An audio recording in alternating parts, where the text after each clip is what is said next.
안녕하십니까. 오늘은 제20강 요한계시록 시대의 표적을 보는 법에 있어서 5번째 강의로 오늘은 뿔을 중점적으로 보겠습니다. 뿔이라고 하는 개념은 성경의 일반적 그 설교로는 거의 사용되지 않죠. 뿔이라는 개념이. 그래서 은혜라는 개념에서는 뿔이 크게 강의되거나 설교되지를 잘 않습니다.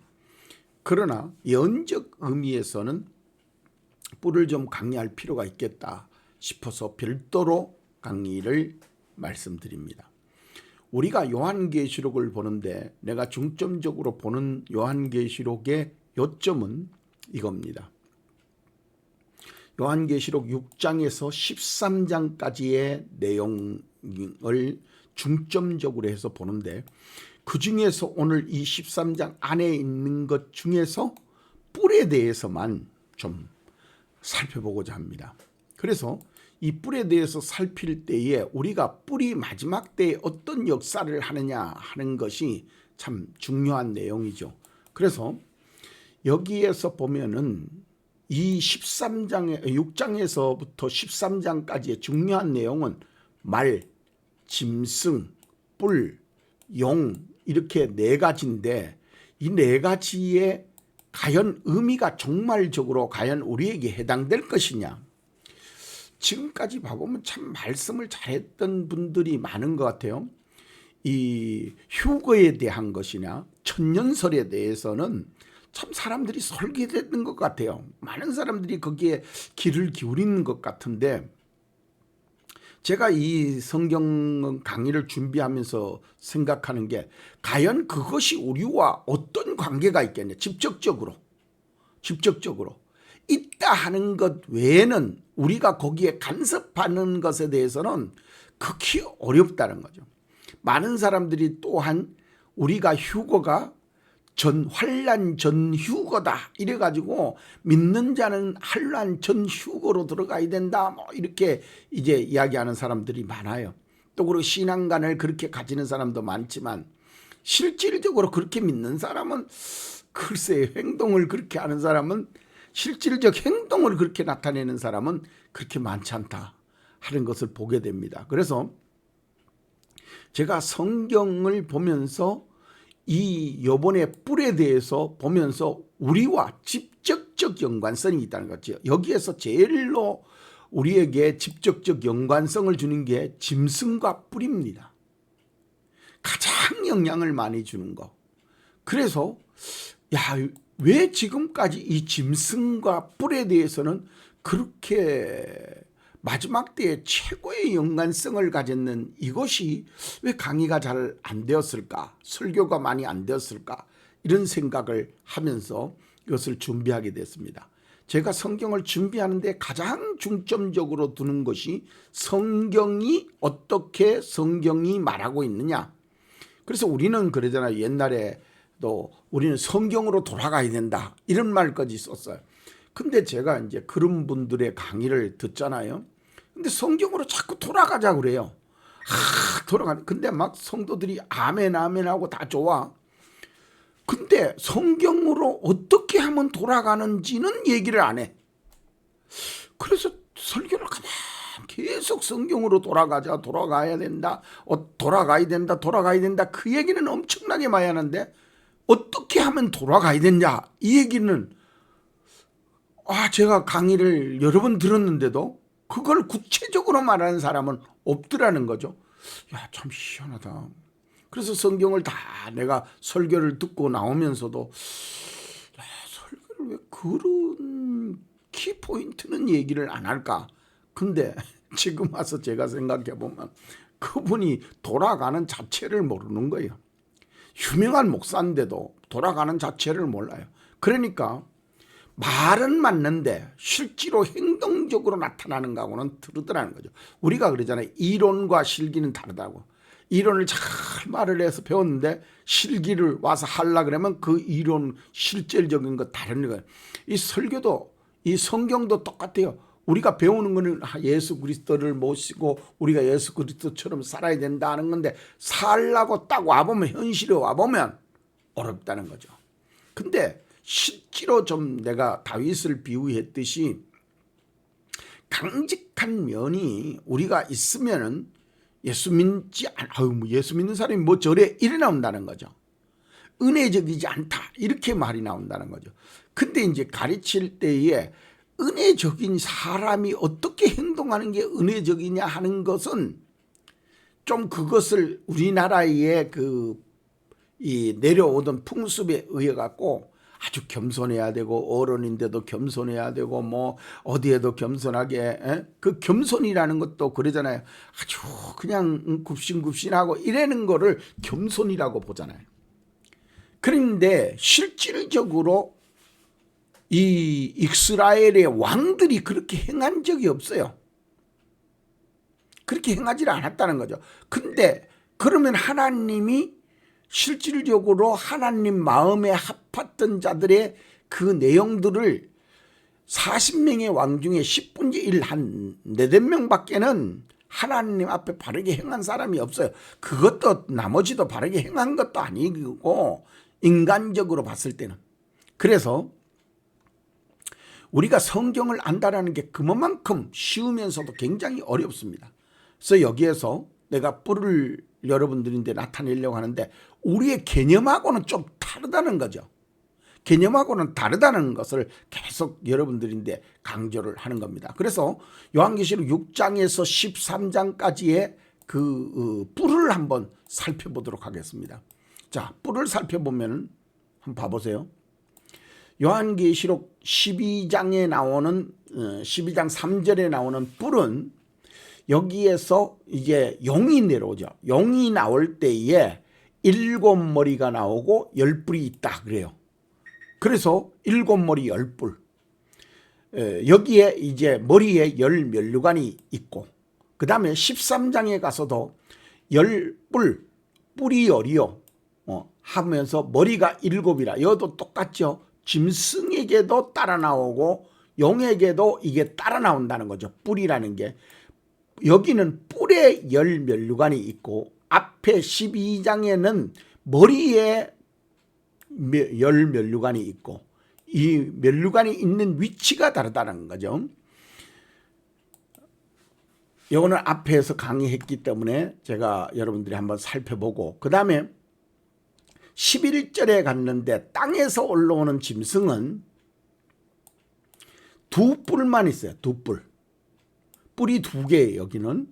그 다음에 이제 17장에 가면은 7머리 10뿔이라는 것이 여기에 또 나와요.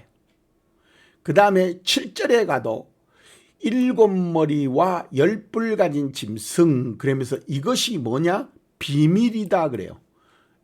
여기에 17장에 가보면은 이 10뿔 가진 짐승의 비밀을 내게 이르리라. 이게 비밀이라는 거죠. 아무나 알 수 있는. 근데 자꾸 이제 목사님들이 이제 자기네들이 생각해서 막 풀어. 그러면 그게 풀렸다. 나는 안다. 이렇게 이제 생각하는 거죠. 지금까지 내려온 많은 목사님들의 내용이 그런 식이었어요. 그래서 여기 13장에 나오는 이 유명하게 13장 1절에 나오는 내용과 13장의 11절에 나오는 내용 이것은 거의 다가 적그리스도 두 번째 나오는 것은 거짓 선지자로 거의 통일되어 있어요. 그런데 여기 내용을 봐보면 뿔을 알게 되면 그렇게 말을 못해요. 이 적그리스도가 이 짐승이라고 하는 적그리스도가 뿔을 달고 나오는데 이 뿔을 10이나 달고 나와요. 근데 적그리스도가 10뿔을 달고 나온 예도 없고 성경에 이것에 유사한 것도 없어요. 근데 이제 앞에 목사님들이 2000년 동안 이걸 해석을 못하니까 그냥 적그리스도다. 특히 중세의 개혁 시대까지는 거기에 나오는 주의 종들이 그때 신부잖아요. 신부들이 너무 악해요. 그때 마녀 사냥이라든지 이런 그 면죄부 판매 이런 거를 통해 가지고 백성들을 얼마나 괴롭히는지 몰라요. 이제 그러니까 거기에서 이제 일부 그 수도승들이 연구를 해서 학자들이 연구를 해갖고 이 짐승은 그때 당시에 이제 짐승이 적그리스도다 이래가지고 악랄하게 행하는 사람들에게 비판을 가했죠. 직접적 비판을 못 가니까 신앙적 비판을 가한 거예요. 직접적 비판을 가면 그때는 절대 왕권이었기 때문에 교황이 뭐 유럽을 장악하고 있잖아요. 그러니까 절대 왕권이었기 때문에 죽여버린단 말이죠. 죽어도 누구도 하나를 그거를 막을 수 있는 사람이 없어요. 그래서 이와 같이 이제 열불이라고 하는 것이 나왔고, 그 다음에 보면은 16절에 열불과 짐승이 음녀를 미워하여, 그런데 여기에 이제 열불이 짐승이 음녀를 미워한다? 이게 그러니까 미워한다라는 말이 열불이라고 하는 개념이 무엇이라고 하는 것이 명확하게 나와 있죠. 음녀, 즉 타락한 교회라고 이제 이거를 해석을 많은 목사님들이 하셨어요. 타락한 교회, 음녀라고. 그리고 여자는 교회다. 이래가지고 이제 타락한 교회와 교회 이렇게 봤는데, 그래서 그 타락한 교회를 열불과 짐승이 미워했다 이런 의미로 나오잖아요. 그래서 그러면 이 열불이 뭐냐 하는 것이거든요. 그래서 이거를 왜 하느냐, 왜 해야 되느냐 하는 점이 있습니다. 제가 만약에 종말이 없다고 한다면, 지금이 종말이 없다고 한다면, 또 우리가 이제 피부적으로 우리인데 종말이 다가오는 것이 아니라고 한다면은 이 요한계시록은 또 예언서는 다니엘서나 스가랴서 같은 경우에는 극히 해석할 이유가 없습니다. 그냥 성경의 은혜적 구원사적 은혜만 끼치면 아주 좋죠. 그런데 제가 생각했을 때는 그렇습니다. 임박한 종말이다. 종말이 임박해 있다라고 하는 개념입니다. 저는. 그런데 임박한 종말이라고 하는 것은 홍수가 쏟아져 봐야 그 배가 필요한 것을 안다. 지금 여러분들이 환란이 접해져 봐야 요한계시록의 의미를 알 수 있다. 그래서 마지막 때 이걸 준비를 해야 되는데, 한번 생각을 해보세요. 내가 이제 뭐 상가를 하나 뭐 좀 큰 걸 가지고 있다 칩시다. 그럼 그게 이제 10억, 20억, 30억, 50억, 100억 간단 말이요. 그러면 한 10억짜리만 된다고 생각을 해봅시다. 요새는 집 한 채도 뭐 10억 가니까. 근데 앞에 지금 환란이 와서 이걸 다 정리를 해야 돼. 근데 그거를 못 버린다는 거죠. 그래서 롯 시대와 같이, 롯이 지금 소활성으로 도망을 가지 않습니까? 갈 때에 아내가 뒤를 돌아봄으로 소금기둥이 되었다, 이런 말씀이 나오죠. 그런 것처럼 마지막 때에 쟁기를 잡고 뒤를 돌아보는 자는 하나님 앞에 합당치 못한 것처럼, 이 지금 현재 마지막에 하나님 앞에서 돌이키는 자는 실제로 이 예언의 안에, 하나님 안에 들어갈 수 있는 확률이 없다라는 거죠. 여기에서 중요한 것은 그렇습니다. 하나님을 믿느냐 안 믿느냐. 여러분들이 임박한 재림이 있다라고 믿느냐 안 믿느냐, 이 차이점입니다. 초림 때에 예루살렘 성전을 예수님이 말씀하신 대로 돌 위에 돌 하나 남지 아니하고 다 무너뜨리리라 이렇게 했어요. 그럼 성전이 실제로 그런 큰 성전을 만들 필요가 없는 거예요. 근데 로마 교회는 어떻게 됐어요? 교황은 어떻게 했어요? 지금도 그게 600년 동안의 교회를 짓고 있는 교회가 있다는 거죠. 겉을 치장하는데 그 많은 돈을 들어오는 것에 무엇에 써야 되는지를 모를 정도로 지금 현재 교회가 방탕하다는 거죠. 지금 큰 교회는 물질이 들어와 가지고 지금 쓸 데가 없어. 그래 가지고 목사님 집 한 채가 10억, 20억씩 막 들어와. 여러분들 아는 대로 조영기 목사 아들이 감옥에 갔었잖아요. 갈 때 그때 합의한 게 몇십억이다라는 말이 흘러나올 정도예요. 그러니까 그것이 우리가 하는 게 아니라 신문에 그렇게 난다는 거죠. 신문에서 그 사람들이 섣불리 냈다가는 문제 생길 거 아닙니까? 근데 그런 거와 마찬가지로 교회가 뭐 10억, 50억씩을 갖다가 그런 어떤 합의 보는 데에 그런 돈을 주는데도 별로 그렇게 감각을 못 느껴요. 그리고 이제 이북에다가 뭐 병원 지어준다. 참 그것도 좋은 일이죠. 그러나 제가 생각했을 때에는 그렇습니다. 하나님의 일이 무엇을 하는 게 진짜 하나님의 일이냐? 무엇을 하는 게 진짜 하나님의 일이냐? 그걸 한번 생각해 봅니다. 요새 총회에서 큰 총회에도 교회를 하는데 총회에서 실제로 교회가 불어나질 않는다고 합니다. 학교에서 학생은 나오는데 개척교회 하는 학생이 없다라는 거예요. 거의. 지금 현재는 거의 제로다 이렇게 말이 나오게 들리게 돼 있어요. 제가 지금 한 30년 전에도 롯데에 있는 그 롯데 백화점에 그때 그 선교 목사님이 계셨는데 제가 좀 아는 분이라서 물어보니까 자기가 그때 당시에도 학교에서 졸업하는 데에 한 100명 졸업하면 3명 정도가 개척할까 말까라는 거예요. 근데 그때 당시에 군소교단 그러니까 이제 작은 이런 신학교에서는 거의 7, 80%가 개척교회를 했어요. 그때 당시에. 근데 지금은 이제 군소교단도 거의 개척교회를 하지 못합니다. 자기 가정교회 정도 할 사람이 몇 명 정도. 이래밖에 안 돼요. 그리고 그분들이 이제 자기가 자식들을 다 내보내고 이제 나이 먹어가지고 하나님 앞에 사명은 좀 믿음이 있어서 교회로 이렇게 발을 들여놓는 이런 환경으로 들어온다는 거죠. 그래서 우리가 시대마다 하나님 앞에 어떻게 하나님 앞에 서야 하는가 하는 것을 명확히 이해를 할 줄 알아야 됩니다. 이제는 종말적이기 때문에 이런 중요한 건 짐승과 뿌리나 이런 거를 명확하게 알지 못하면 안 돼요. 근데 큰 교회에서 이거를 못한다는 거죠. 중요한 거는 그겁니다. 큰 교회는 못해요. 그때 예루살렘 교회가 무너지듯이 지금의 교회가 이제는 이런 것을 하게 되면 사람 안 모입니다.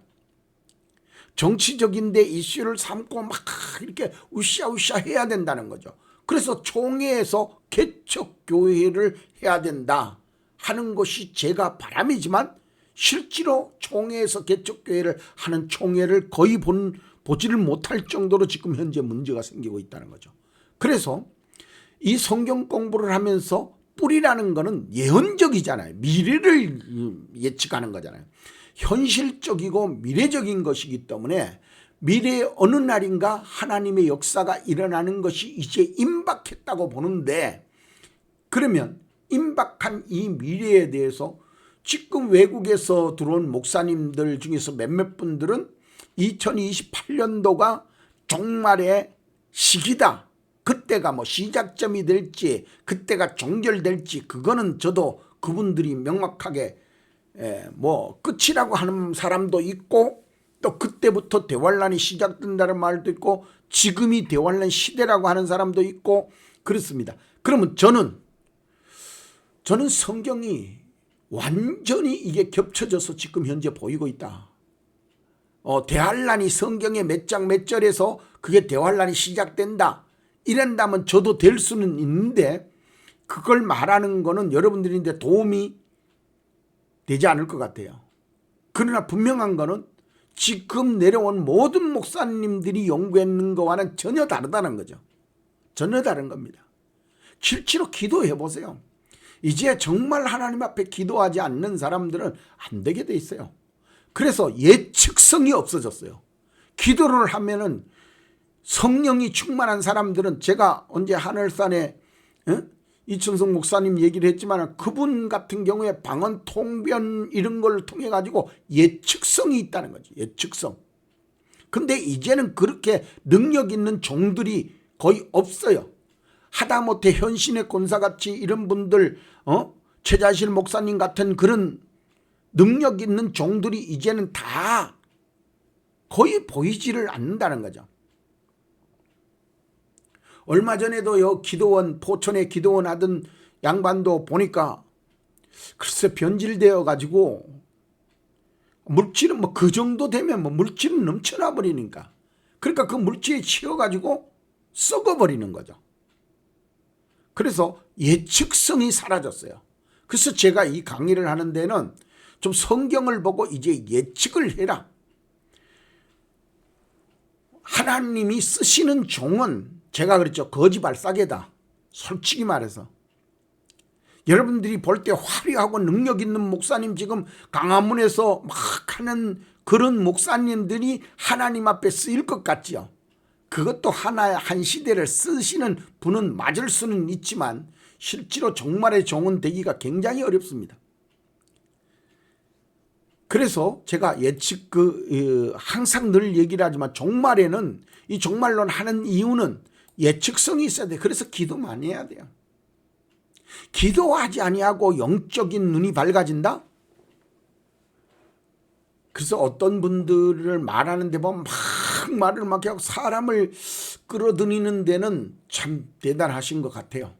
그러나 분명한 거는 그분들이 하는 것이 하나님이 진짜 인도하는 대로 가느냐. 여러분들이 역사상 한번 봐보세요. 역사상 우리가 초림때와 같다. 자꾸 목사님들이 이 종말론 하는 사람들이 초림때와 같다라고 얘기해요. 그럼 초림때와 같이 재림때도 같다 그러면 초림때와 같이 예수님을 못 알아본다는 얘기도 거기 포함되어 있는 거거든요.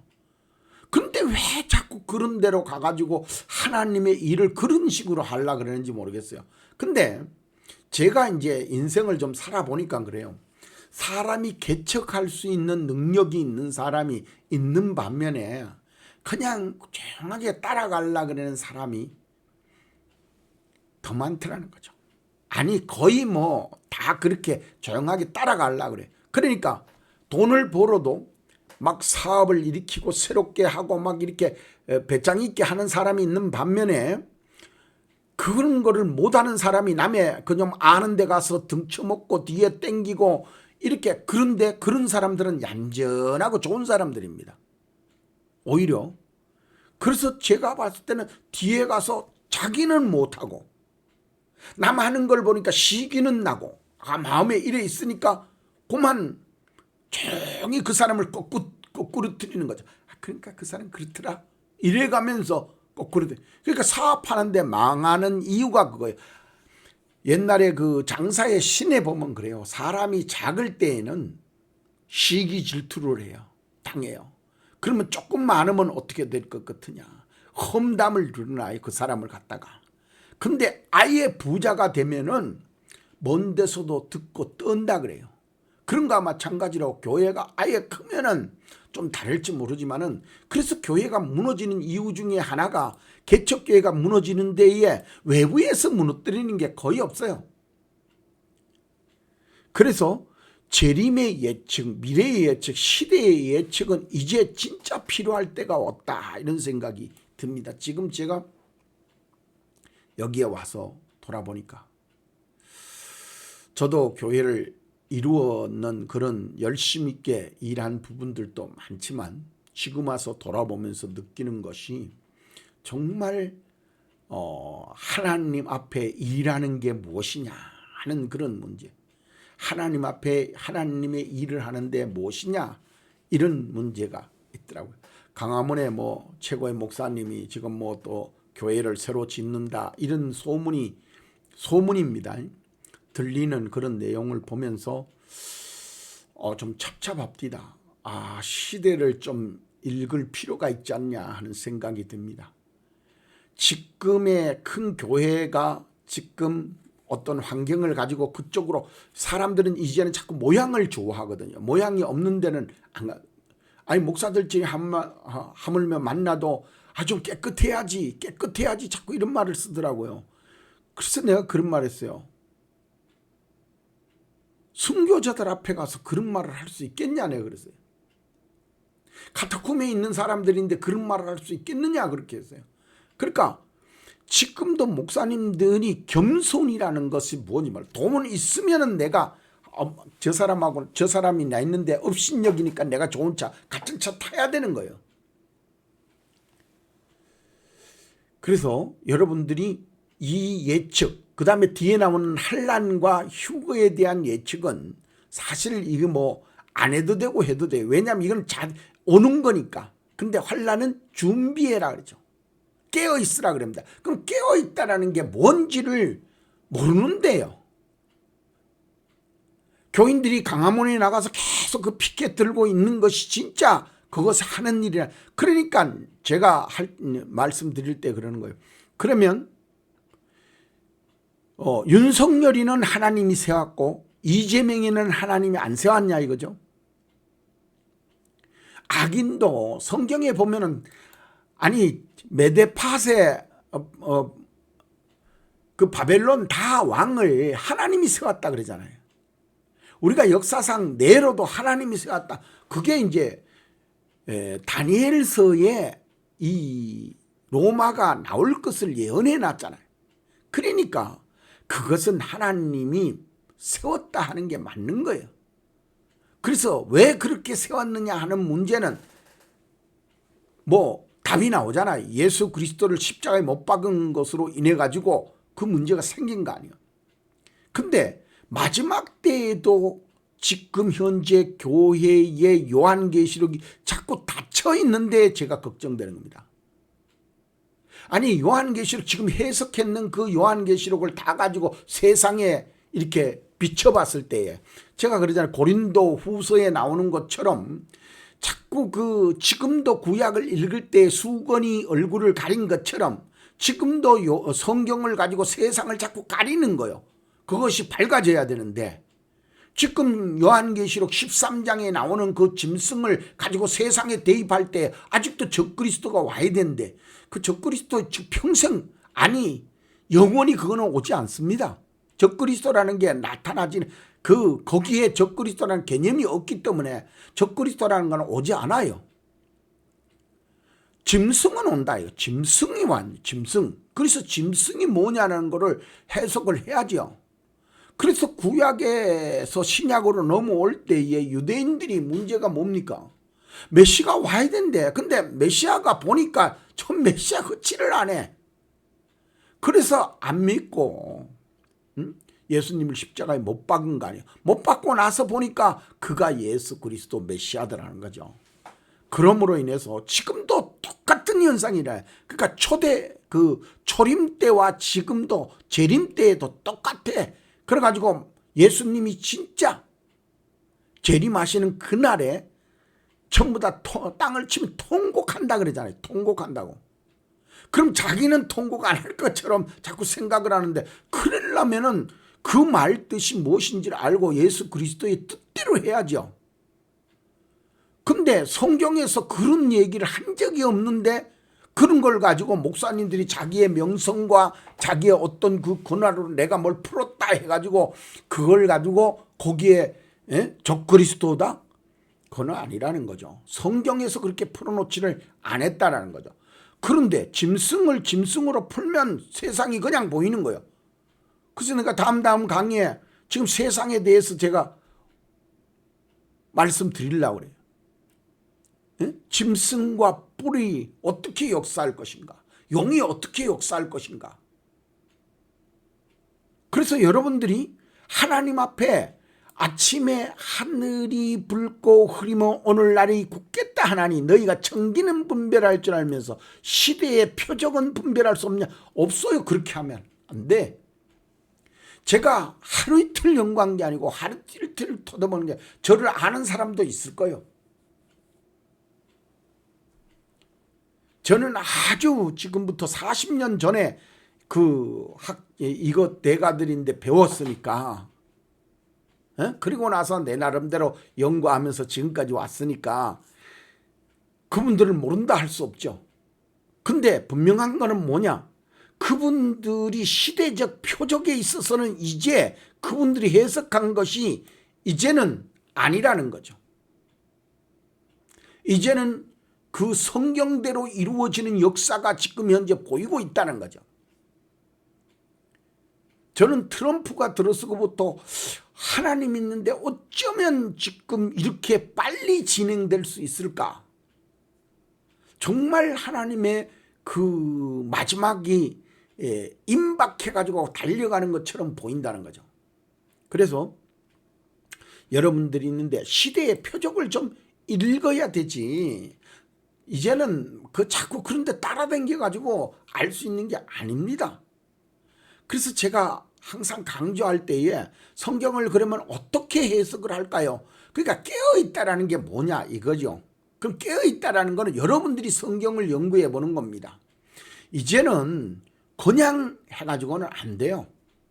그래서 제가 연구하는 그 성경 구절 세 구절입니다. 아주 간단해요.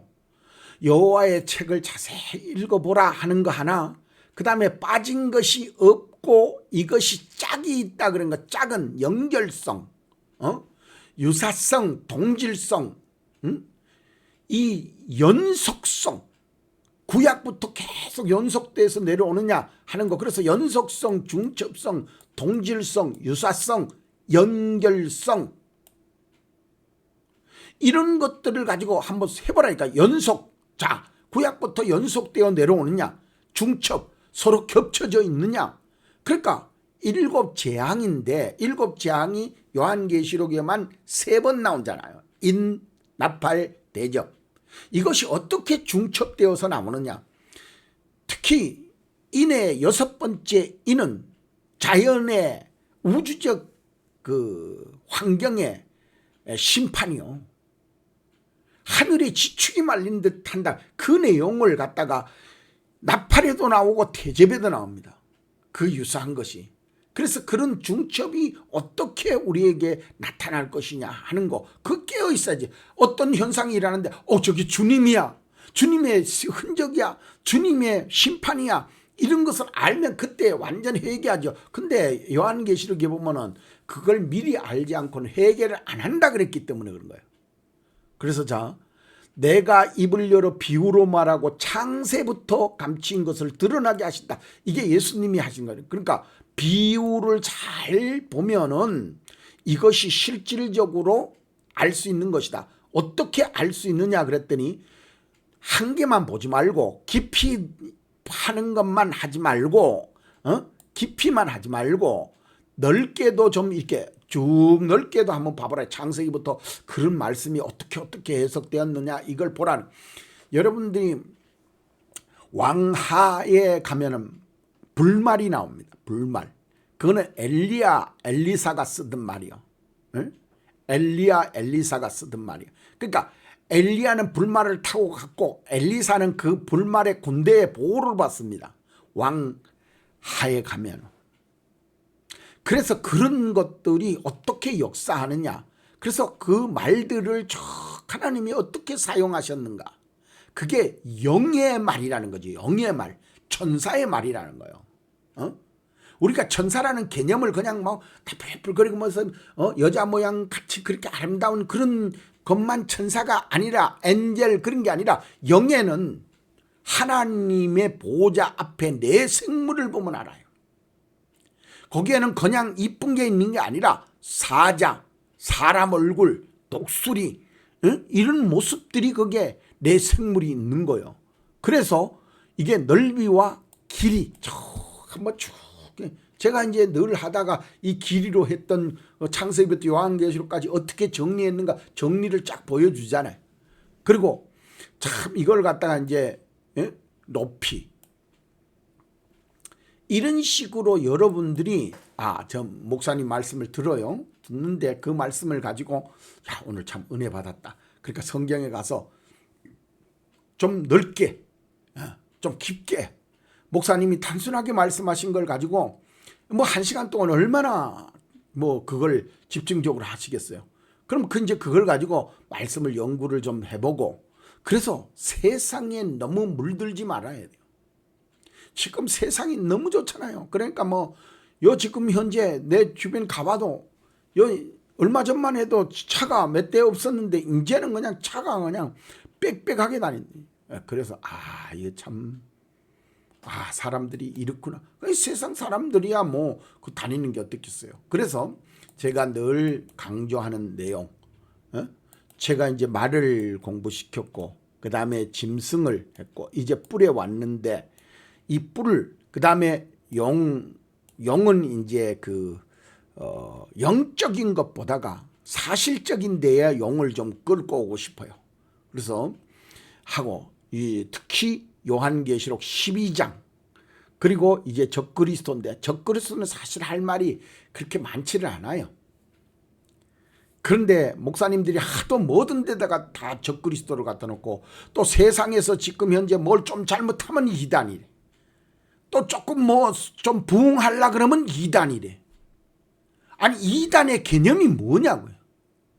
그 목사님인데 내가 진짜 물어보고 싶은 거예요. 정지하는 그 교단에서도 뭘 한다 그러면 이단이래.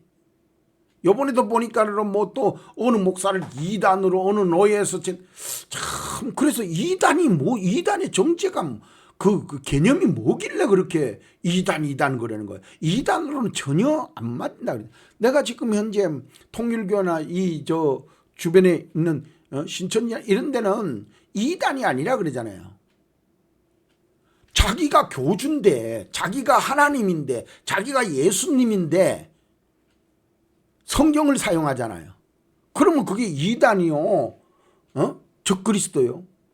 요한계시록 요한 1, 2서에 나오는 대로 한다 그러면 그들은 적그리스도라는 거죠. 그래서 자꾸 그 왜곡되게 자기네들 편리한 대로 이렇게 해석 저렇게 해석을 하니까 교인들이 이단 아닌데 이렇게 나오는 거죠.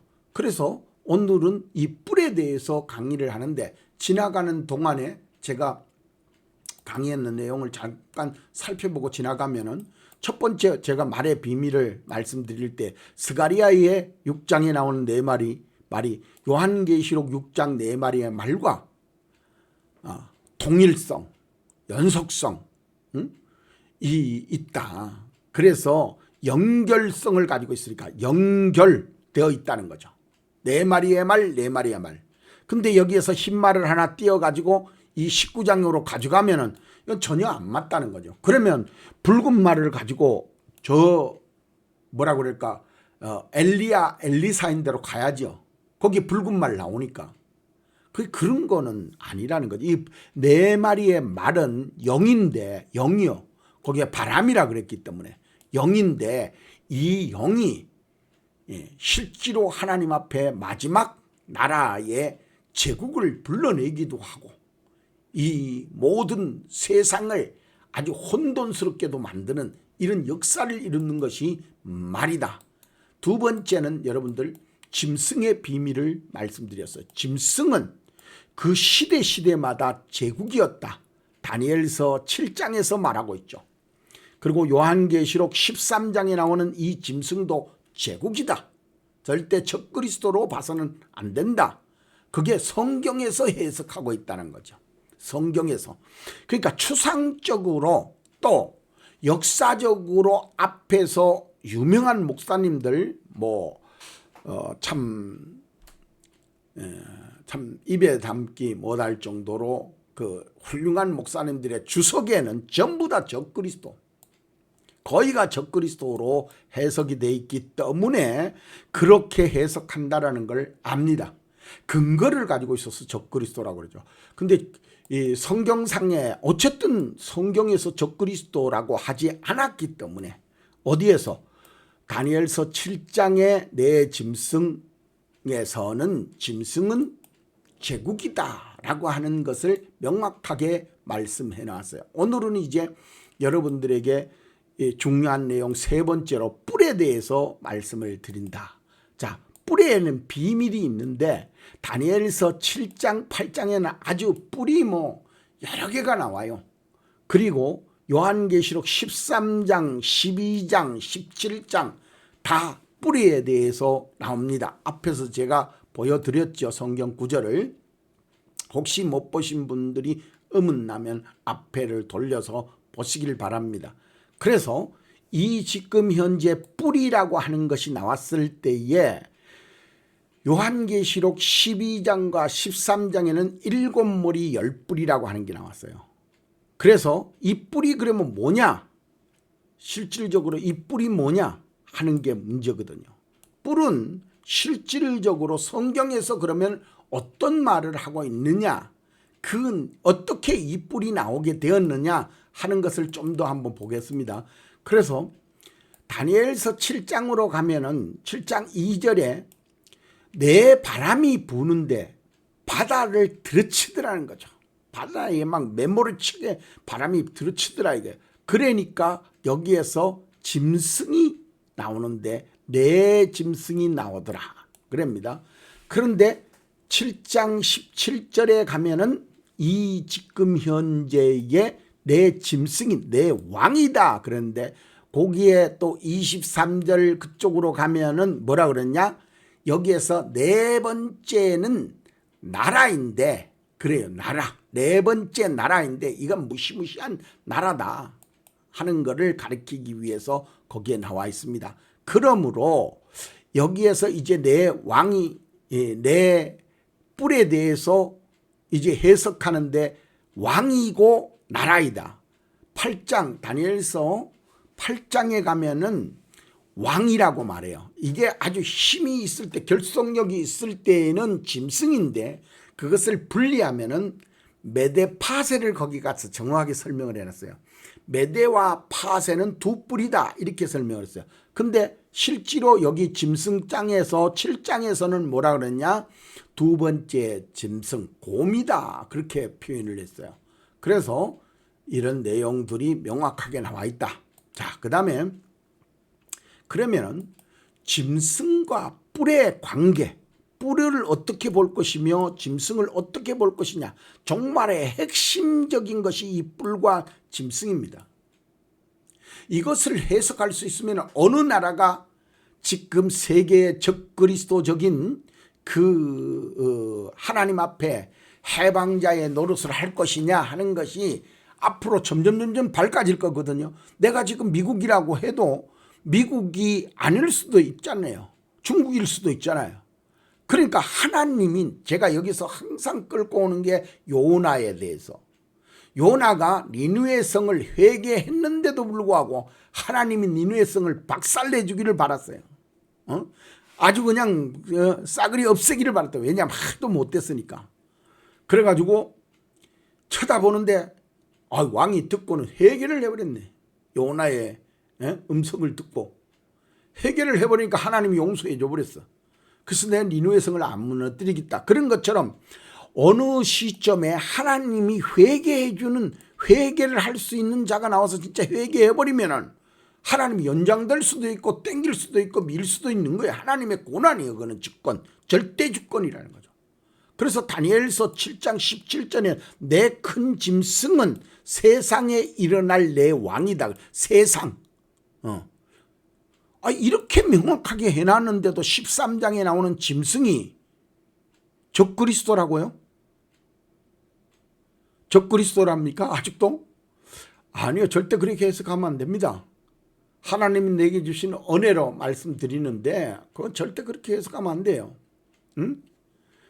여러분들이 이 다니엘서 7장 24절에도 열뿔은 이 나라에 일어날 열왕이다 그랬어요. 그러니까 여러분들이 잘 기억해야 됩니다. 이 뿔도 왕이고 나라입니다. 이 나라의 나라, 그 다음에 왕이고 이 짐승도 왕이기도 하고 나라입니다. 그때 당시에 바벨론 왕, 바벨론의 나라를 가리키는 말이었어요. 그래서 지금의 개념과 다르잖아요. 왕이기도 하고 나라이기도 하다. 그때 당시에 왕이 없으면 나라도 없는 거니까 그때 당시에로는. 지금 우리나라에도 그래서 조선 왕조에도 뭐 왕은 뭐 어떻게 해서든지 아가 파천이라도 가서 살아야 되고, 국민들은 뭐 다 싸워서 죽어도 뭐 몇 명 죽는다고 그래서 그 뭔 상관이 있겠어요. 그런 형태였다는 거죠. 그래서 여기에서 명확하게 지금 현재 해놓고 넘어갑니다. 다시 한번 말씀드린데 이거를 이제는 명확하게 요한계시록 13장 그 다음에 17장 요한계시록에 나오는 짐승이라는 이름을 붙인 모든 것은 다 뭐요? 성경대로 해석을 해야 된다. 성경대로 짐승, 나라, 왕 이렇게 표현을 해야 돼요.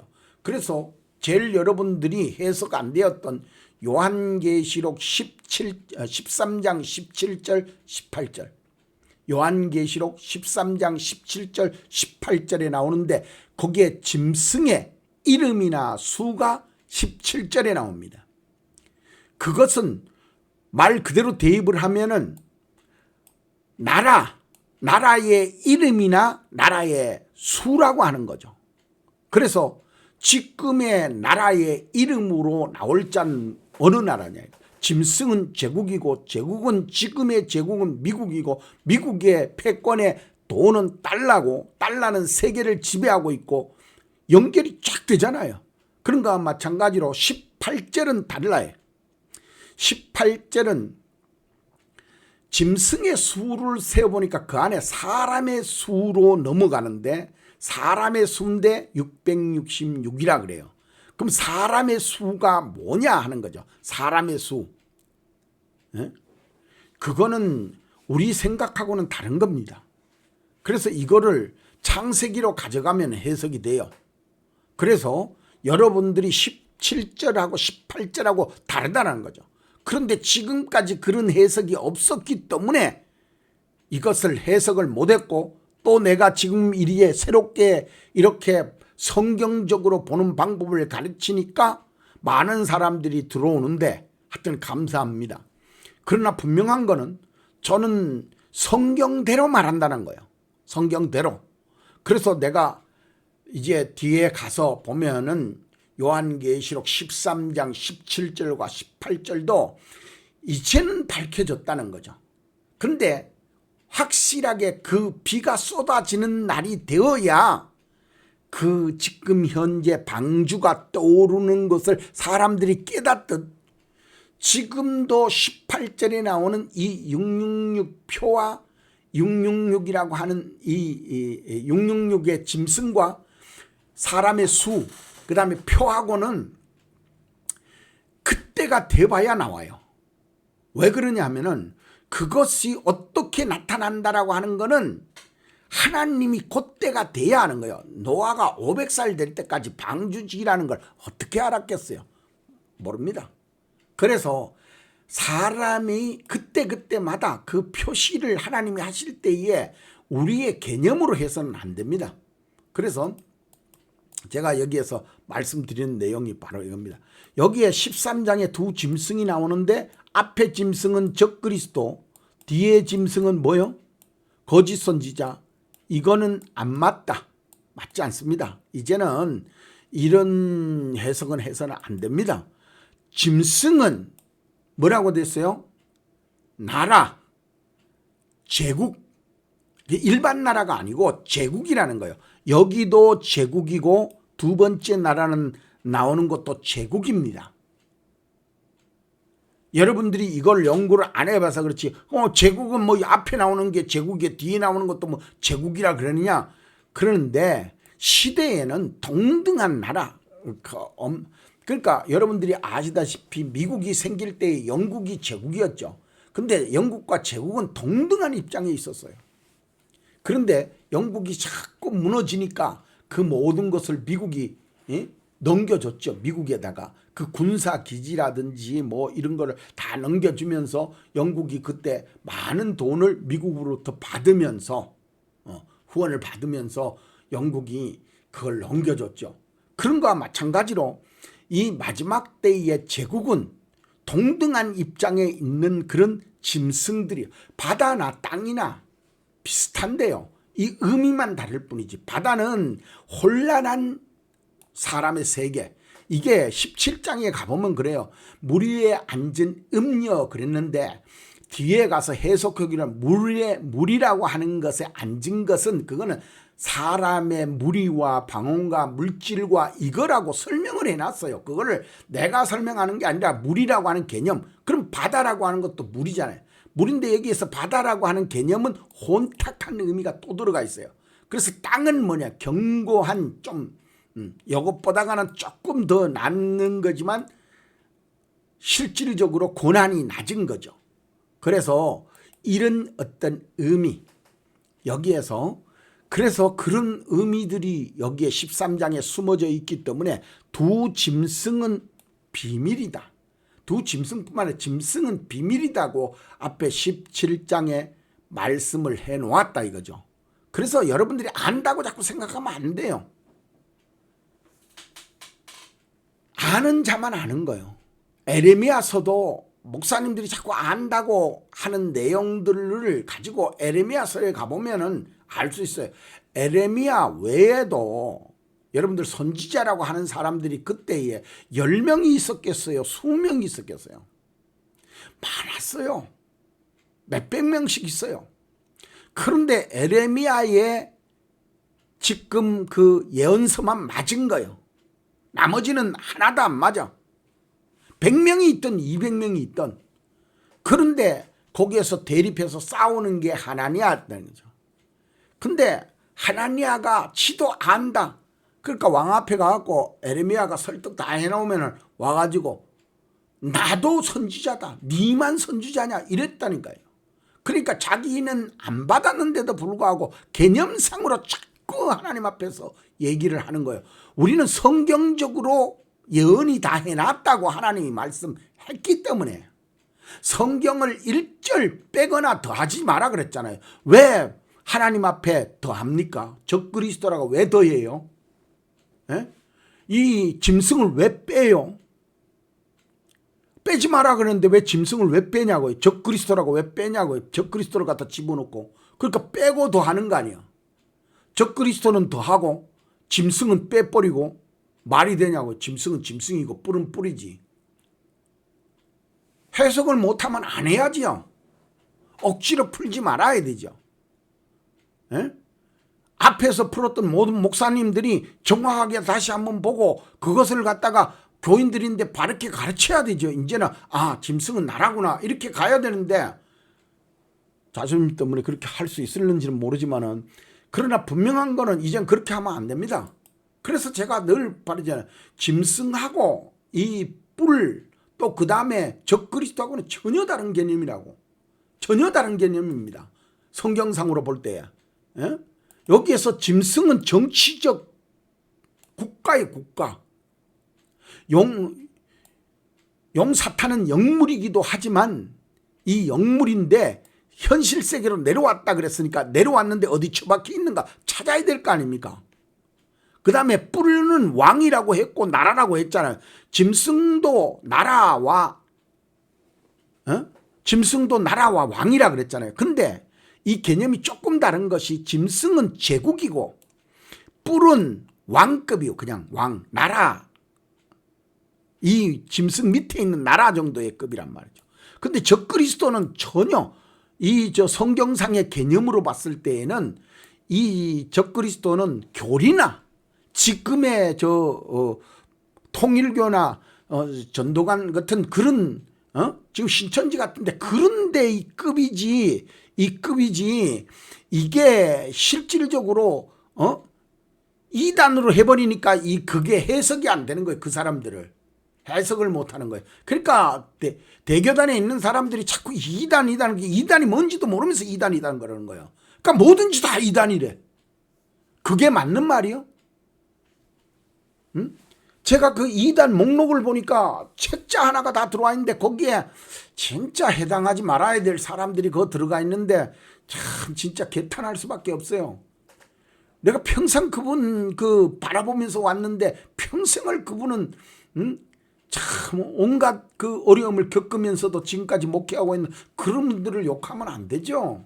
그런 분들을 거기에 이름을 넣어놓고 지하고 생각이 안 맞다고 자기네들이 풀어놨는 걸 내가 보니까 자기네들도 안 맞더라고요. 그래서 그렇게 해석하면 안 되는 거예요. 아니 뭐가 맞는가? 성경이 그게 맞는가? 근거를 대야 될 거예요. 성경적으로. 신학적으로 대야 될 거예요. 신학적으로 좀 대보시라고 그러면. 그래서 그런 거를 대고 뭐 그분을 비방한다면 모르지만 아니 지금 현재 그 해석하는 거에 차이점이 있다고 해갖고 그걸 갖다 세대주의 거를 좀 도용했다 그래가지고 그걸 이단이라고 나 참네 진짜 이해가 안 돼요. 하여튼 내가 지금 현재 한참 어리니까 뭐 아무도 얘기할 사람이 없겠지만 그러나 분명히 다른 거요. 급이 다르잖아요. 예? 급이 달라요. 이거는 나라다. 여기에 적그리스도는 하나의 개인적 하나님이 교리적으로 문제 생기는 데다 이거죠. 그래서 제가 이걸 명확하게 다시 한번 보십시다. 그러면 요한계시록 13장 1절에서 8절까지 이 한 짐승이 이제 짐승이 하나님 앞에서 이제 바다에서 나온다 그러잖아요. 바다에서 나오는데 한 짐승이 나오는데 뿔이 여리요 머리가 7이라. 이거는 정치적 권력이고 국제적 통치 체제를 의미하는 겁니다. 그래서 용으로부터 권세를 받았다는데 이 용도 명확하게 누군가를 나와 있어요. 지금 이제는 이걸 성경을 가지고 풀 줄 알면은 보인다니까요. 그러니까 맹인인데 자꾸 자기가 본다 그러면 어떡하겠어요. 탈무드에서 그런 그 싸움하고 똑같은 거요. 뱀머리하고 뱀꼬리하고 싸우는데 뱀꼬리가 그러는 거예요. 니 맨날 니만 앞으로 가냐. 니 그렇게 앞으로 간다고 그게 되냐 임마 자식아. 니만 앞으로 그렇게 가면 돼? 이래가지고 꼬리가 땡겨가지고 가는 거예요. 그럼 꼬리에 눈깔이 없는데 가시등태에 들어가서 불구덩이에서 죽었다는 말이 그 탈무드에 나오는 내용 아니요. 그리고 두 번째 나오는 거 땅의 짐승. 짐승은 이거는 제국이라는 뜻이에요. 이게 땅에서 올라온다 그래서 거짓은 아이고 나 참네.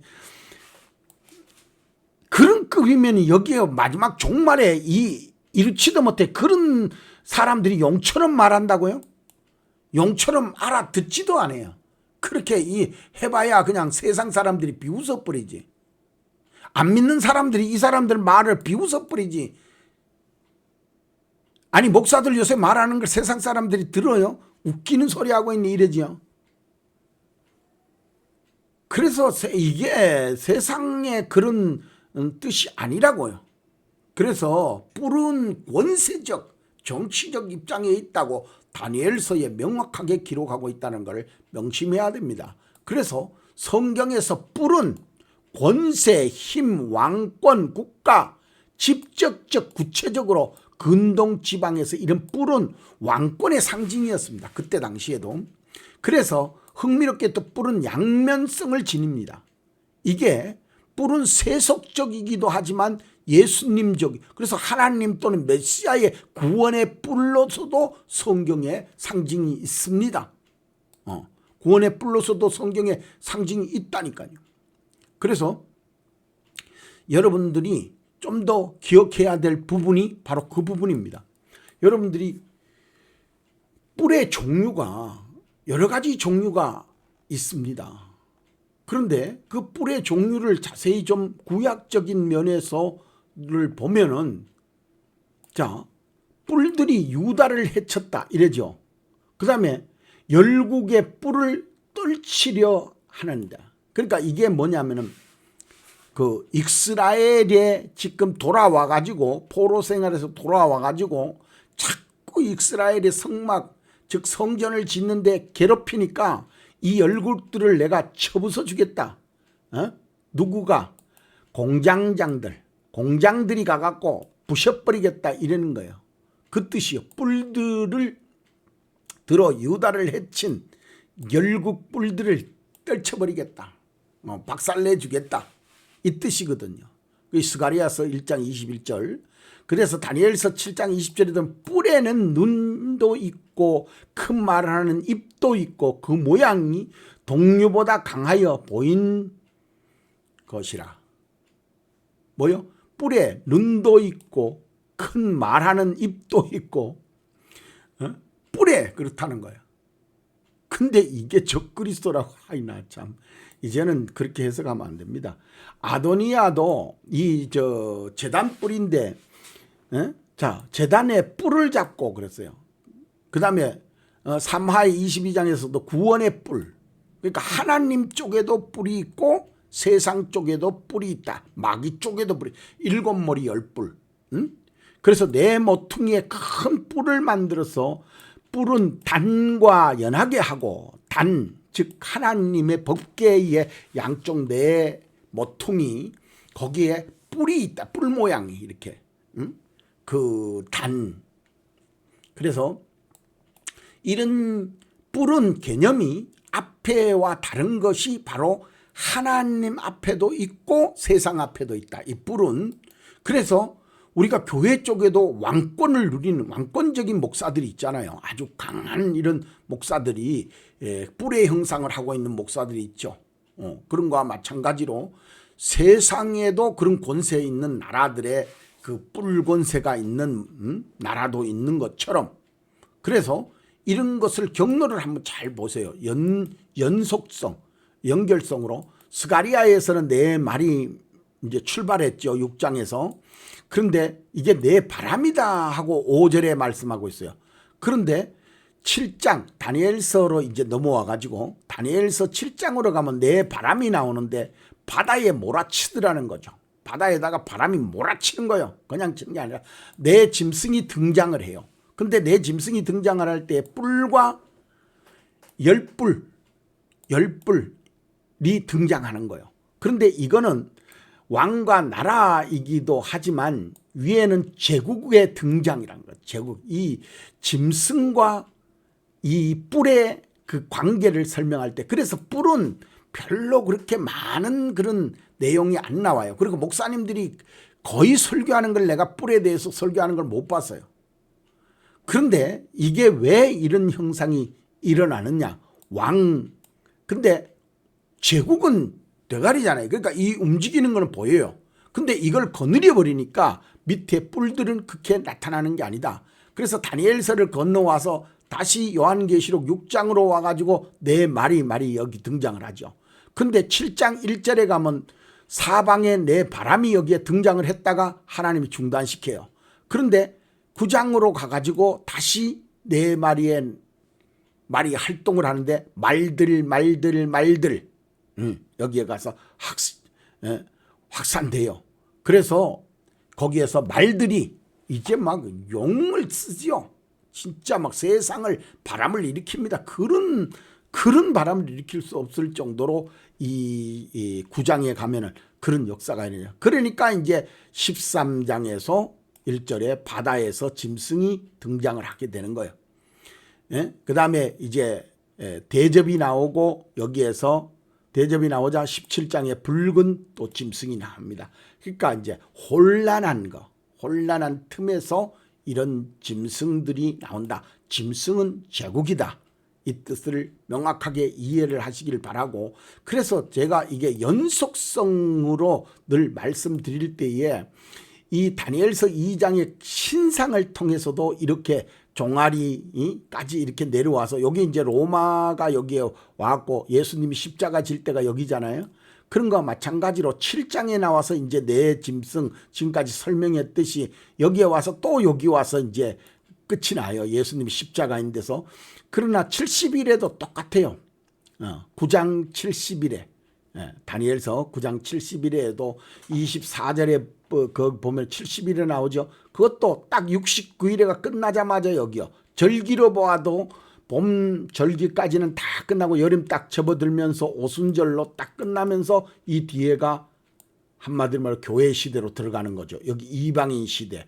제가 여기 말씀드릴 때에 요한계시록 7장 1절 바람을 붙잡은 시대와 같을 수 있다. 제가 그렇게 말씀을 드린 적이 있습니다. 그래서 7머리 10뿔. 그래서 10뿔들이 무엇이냐? 마지막에 10뿔들. 그래서 이제 이 뿔들을 나라다. 마지막에 행사할 나라들이다 하는 것을 연속적으로 보여주었습니다.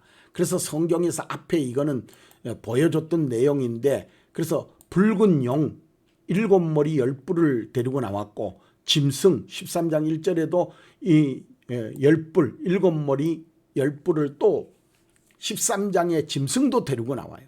그러나 11절에 가면은 이 두째 번째 짐승은 2뿔만 데리고 나온다는 거죠. 예. 용의 권세를 받는 것도 아니고 용처럼 말만 하는 거야. 헛소리만 자꾸 지키는 거죠. 자, 그렇게 세계에 막 뭐 그래도 이게 위력이 대단하지, 용처럼 말하니까. 그래서 붉은 빛 짐승을 탔는데 그 짐승이 몸에 참남된 이름이 있는데 7머리 10뿔이 또 여기서 나옵니다. 7장 17장에도. 그래서 이 내용들을 잘 이해를 하시면 10뿔, 마지막에 10뿔, 17장 16절에 가도 10뿔이라 그래요. 근데 이 10뿔을 그냥 알 수 있으리라고 생각하면 안 되는 게 뭐냐면은 7머리 10뿔을 가진 짐승의 비밀, 그러니까 7머리와 10뿔을 가진 짐승, 이걸 명확해야 돼요. 7머리 10뿔을 가진 짐승, 이건 나라라는 거죠. 나라. 그래서 적어도 10과 7이니까 17이죠. 여기에서 짐승까지 하면 18. 그러지 않으면 여기에 속해 있을지 18, 17 이래 되는 그 짐승들이 할례를 마지막에 칠 그 강대국으로서의 역할을 하는 모습을 보여주고 있다. 그래서 여러분들이 이제부터는 이것을 이런 식으로 해결을 하면 보인다는 거죠. 나라가 짐승이니까 짐승을 찾아보면 되는데 그 짐승을 찾아보면 뭐 나오는 거니까. 그래서 다시 한번 말씀드리지만 다니엘서 7장 24절에는 그 뿔은 이 나라에서 일어나는 열왕이라 그랬으니까 나라이고 왕이다. 17장 12절에도 열뿔은 열왕이니, 그러니까 신구약이 똑같죠. 다만 짐승으로 더불어 임금처럼 권세를 일시 동안 받는데 이 왕권들이, 이 뿔들이, 그러니까 똑같잖아요. 임금들이라고 하는 말, 그러니까 세상의 정치권의 권세자들이라는 거죠. 적그리스도가 아니고. 명확하게 설명을 하고 있다는 걸 명심을 해주고 조금 더 살펴볼까요? 자, 그러면 다니엘서 이 지금 뿔의 비밀을 조금 더 살펴보면은 다니엘서 7장에 10뿔이 나오는데 8장에 가도 작은 뿔들이 나와가지고 이것들이 뭐 영화로운 땅을 향해 심히 커진다. 매일 드리는 제사를 폐하고 성소를 더럽힌다. 이제 이런 거 매일 드리는 제사를 폐하고 이러니까 이제 적그리스도라 그러는데 이거는 세상 권세자들도 똑같이 할 수 있는 건데 왜 적그리스도로 갔는지 모르겠어요. 그래서 17장에 10뿔. 그래서 17장에도 7머리 10뿔을 가진데 짐승이 뿔들은 열왕이다. 그래도 열왕. 분명히 한동안 짐승에게 함께 권세를 받았다. 어린 양과 싸우더라. 그러니까 어린 양과 싸우니까 이제 또 적그리스도라 그러는데 그거를 그런 식으로 보면 안 된다는 거죠. 이거는 세상 권세자들이 교회를 또 예수 믿는 자를 핍박하고 이래는 것이다 하는 것을 명심하시기를 부탁을 드립니다. 그래서 이것을 좀 더 뭐 자세히 설명을 하는 것은 좀 오늘 안 맞으니까, 그래서 네 뿔은 알렉산더고 뭐 작은 뿔은 안티오쿠스 에피파네스다 뭐 이런 이제 역사적 그런 증거들이 있다 하는 것을 명심해야 됩니다. 그래서 나라하고 왕이다. 이걸 명심하시고 교회 안에서도 예수님의 7뿔과 7눈인데 누가복음에 보면 구원의 뿔이라는 말이 있고 계시록 5장 6절에는 7뿔과 7눈이 있으니 눈은 온 땅에 보내심을 입은 하나님의 7영이라. 그러니까 예수님의 뿔 7뿔 7눈 이것이 있고, 여섯째 9장 13절에 보면은 천사의 나팔을 불 때 하나님의 금단의 네 뿔, 금단의 네 뿔. 그래서 하나님 앞에 금단의 네 뿔이 있다는 거죠. 네 뿔. 그래서 이런 뿔들을 좀 명확하게 이제 이해를 하셨으리라고 봅니다. 자, 그러면은 이제 이거는 그러니까 자꾸 우리가 너무 쉽게 생각을 하면 안 된다는 거죠. 그래서 이거는 닫힌 책이었다가 열리는데 열린 사람만 열리는 거예요. 그러니까 이제 그 부분적으로 다 열어주는 분들도 있죠. 그런데 분명한 거는 말도 비밀이고 짐승도 비밀, 뿔도 비밀이라는 겁니다. 그러니까 비밀은 아무나 아는 거는 아니다 이 뜻입니다. 비밀을. 그래서 제가 이 짐승을 가지고 나라다. 어떤 나라로 볼 것이냐. 뿔은 어떤 나라로 볼 것이냐. 어떤 나라가 이제는 뿔노릇을 할 거냐. 그리고 용의 정체는 뭐냐. 실질적으로 땅으로 내려왔으니까 땅에 내려온 이 용의 형상이 지금 어디에서 활동하고 있냐. 이거. 그래서 자꾸 이거는 영적이니까 빼버린다. 12장 빼버리는 거 안 된다는 거죠. 물을 토하고 뭐 여자하고 싸우고 이러는 것들이 거기에 왜 나왔느냐 하는 것을 명심해야 됩니다. 이제는 열려야 할 비밀이기 때문에 성도들이 좀 이제는 좀 센스 있고 좀 지혜로운 사람들은 아마 거의 알 수 있으리라고 봅니다. 그래서 성경에서 요한계시록 6장에서 13장까지를 해석하는 데에는 반드시 이 네 가지를 알아야 된다. 이 네 가지. 그래서 네 가지는 스가리아에서 본 하늘의 네 바람, 이거는 말. 그 다음에 네 나라 왕, 이거는 나라 왕. 그 다음에 다니엘서도 나라 왕. 그 다음에 이 용은 옛뱀, 마귀, 사탄, 온 천하를 꿰이는 자라고 분명히 말씀하고 있습니다. 그래서 이것을 여러분들이 이제 이해하게 되면은 이제 요한계시록이 열린다. 그리고 요한계시록의 기점과 기한도 어느 정도 여러분들이 아침에 날이 붉다 하면은 날이 오늘 없겠다 하나니 맑겠다 하나니 이 정도 알 수 있다는 겁니다. 그래서 마태복음 16장 3절 말씀에 말씀한 내용이 명확하다. 그래서 이제는 열릴 때가 되었다. 자, 이제 말씀을 마치면서 이제는 열려야 할 때입니다. 그런데 열리는 것이 뭐 하나님이 열어놨다고 그래가지고 열린 것이 아니잖아요. 여러분들이 열려야지. 하나님은 이미 열어놓은 거죠. 그래서 하나님께서 감추어 두셨던 이 비밀을 마침내 백성들에게 알게 하신 이유가 있을 거라는 거죠. 성경의 깊은 비밀을 함께 탐구하고 여러분들이 정말 이 요한계시록을 좀 깨달으려면 구독이 내가 이제는 완전 공개를 하고 있으니까 유튜브에 제 사이트에다가도 올리다가도 유튜브에다가 넣어서 지금 유튜브에도 1000명이 넘어가야 마음대로 할 수 있다 그래서 거기에다가 지금 현재 계속 올리는데 어쨌든 다 열어놓고 합니다. 그래서 구독을 눌러주셔서 같이 함께 한번 연구해보자 이거요. 여러분들이 하나님의 열린 사람이면은 저하고 같이 하면 될 거 아닙니까? 성경의 깊은 비밀을 함께 탐구할 수 있는 거 아니에요.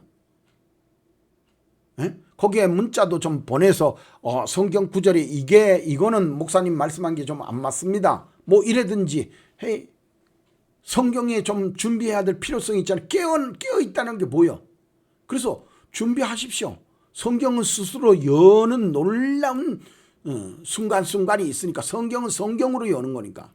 그래서 지금까지 구원사적으로나 뭐 유명한 사람들 자꾸 따라다니면서 거기에서 적그리스도니 뭐니 적그리스도가 요한계시록에는 한 구절도 적그리스도라는 말 단어가 없어요. 그래서 여러분들이 분명하게 기억을 하셔야 돼요. 그래서 이제는 만인 제사장, 교인들 한 사람 한 사람이 다 이것을 나는 뭐 어느 목사 때문에 갈 수 있어 없어 이게 아니에요. 이제는 개개인적이야 다. 그래서 여러분들이 사도들을 택할 때에 누구를 택했어요? 그때에 아주 찌질이요. 지금도 세상의 어부들이라고 그러면은 그래도 한국에는 뭐 이제는 뭐 참 많은 물질을 벌고 이렇게 참 그런 환경이지만 어부라고 하는 것은 쉽지 않지 않습니까? 그때에는 어부는 정말로 어려운 것. 고기 하나를 이렇게 사서 제대로 팔 데가 없었으니까요. 지금은 뭐 고기를 갖다 냉장을 해가지고 오니까 거리를 이렇게 먼 데까지 육지로 들어오지만 그때는 바닷가에서밖에 팔 데가 없어요. 그거 사들고 하루 이틀 와버리면 다 상해버리는데 그래서 그 고기가 값이 없어지는 거예요. 팔 데가 그 한정돼 있으니까 먹는 사람만 먹지 못 먹는 사람은 그거 살 수가 없는 거예요. 거리상으로. 그래서 안 됐어요. 근데 그렇게 어려웠던 사람들만 하나님의 진짜 사도가 됐던 거예요. 여러분들 중에서도 내가 어렵다 그러면 진짜 하나님의 그 은혜로 문이 열릴 수 있는 좋은 기회가 될 수도 있어요. 오히려 어려운 사람이 하나님 앞에 축복받을 수 있는 거예요. 그래서 부자가 천국 들어가기가 더 어렵다고 그랬어요. 에? 부자가 천국 들어가기가 어려운 거예요. 근데 여러분들이 가진 것이 어떻게 보면 있거나 없거나 간에 하나님 앞에 축복된 그런 삶이 될 수도 있다는 거예요. 그래서 저하고 한번 종말에 임박한 종말인가 아닌가를 좀 연구해봐. 다른 사람 돌아볼 필요도 없어요. 그래서 충성되고 지혜 있는 종이 되어 때가 맞나 안 맞나, 맞는 때가 이때가 어느 때냐 좀 알아봅시다. 그래서 양식을 나눠줄 자가 누구냐. 이건 요새는 직분에 대해서 문제가 아니에요. 정말 뭐 직분이 목사의 그 직위가 필요하다 그러면 요새 뭐 널려 있잖아요. 저인데도 전화하세요. 정말 자격만 갖춘다 그러면 큰 문제 없죠. 요새 일반 대학교 나와가지고 뭐 들어오는 사람들 얼마든지 환영하죠. 연구원만 해도 되는데. 그래서 여러분들이 하나님 앞에 이 열릴 때가 이제는 때를 따라 때가 맞기 때문에 제가 이 말씀을 드리는 겁니다. 그래서 세상에 하도 미혹하는 자들이 많아서 그쪽에 가서 하도 많이 있길래 그건 안 맞다라는 거죠. 그 사람들은 정말로 하나님이 내려준 사람들이 아니요. 왜 자꾸 그런 데 가서 매여 있는지 모르겠어요. 그래서 저는 교인들을 모으지를 않습니다. 여러분들이 듣고 여러분들이 판단하고 여러분들 스스로, 그리고 뭐 오는 사람 막을 것도 가는 사람 막을 것도 없지만은, 그러나 분명한 거는 뭐냐, 강제적으로 자꾸 모아가지고 뭐 지금 뭐 종말인데 너희들 나가가지고 그거 뭐 할 거냐, 돈 벌어가고 전부 다 11조도 안 내고 막 그거 내갖고 거기에 그렇게 꽁꽁 묶어가지고 그 사람들 걸어갖고 하늘나라에 들어가겠습니까? 제가 봤을 때는 걸어갖고는 하늘나라에 자기네들이 뭐 잘못 하나님 믿는 것처럼 막 그냥 애걸복걸 하는데, 하나님이 원하는 게 뭔가를 모르면 못 들어가는 거예요. 예수님 때에 애걸복걸하는 사람이 없었겠습니까? 있어요. 바리새인들, 서기관들, 장로들, 율법사들 다 있어. 근데 거기에 니고데모도 왔다가 자꾸 왔다 가고 그러죠. 에? 성경 한 구절도 모르는데 예수님 그랬잖아요. 네가 거듭나야 한다. 그 거듭난 거를 그 사람 몰랐잖아요, 니고데모가. 그래서 여러분들이 그 사람이면 알 것 같다 자꾸 그렇게 생각하지 마세요. 그 사람이면 알 것 같다 그렇게 생각하지 말아라는 거죠. 에? 누가 보니까 강화문에 뭐 저 사람이 뭐 참 선지자 같다. 그래서 그건 맞는지 안 맞는지 저는 모르겠지만은, 근데 분명히 볼 때는, 제가 볼 때는 좀 심사숙고해야 될 내용들이 있어요. 그 시대에 그 때에 맞는 양식이 과연 지금 그 때입니까? 하나님이 없다고 하는 사람 같으면은 얼마든지 그렇게 휩쓸려도 돼요. 그럼 하나님이 있다고 하는 사람은 그거 휩쓸릴 시간이 있을까요?